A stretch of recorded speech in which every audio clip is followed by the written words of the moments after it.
மா தங்கச்சி எங்க? அவ தூங்கிட்டாப்பா. என்னாச்சுப்பா?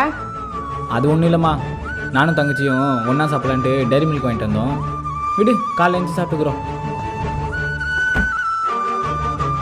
மாமா மாமா ஒரு செகண்ட் நிறுத்து. மா இது நான் நேற்று வாங்கிட்டு வந்த சாக்லேட்ல. ஆமா. ஏய் இந்த சாக்லேட் நீயா சாப்பிட்ட? ஆமா நான் தான் சாப்பிட்டேன். ஏடி ஒன்னா சாப்பிடலான்னு வாங்கிட்டு வந்து வச்சிருந்தா நீ மட்டும் தனியா சாப்பிட்டு வச்சிருக்க?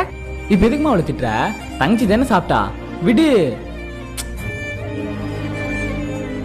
அதெல்லாம் ஒன்றும் இல்லைடா. ஒரு செகண்ட் இரு. எனக்கு அப்பவே தெரியும் நீ ஃபுல்லாக சாப்பிட்டு மாட்டேன், எனக்கு எத்த சேஞ்ச் பண்ணிட்டு. அதெல்லாம் இல்லை, ஃபுல்லாக சாப்பிட முடியல, திகட்டிச்சு. இந்தா. ஏய் நடிக்காத, குடு.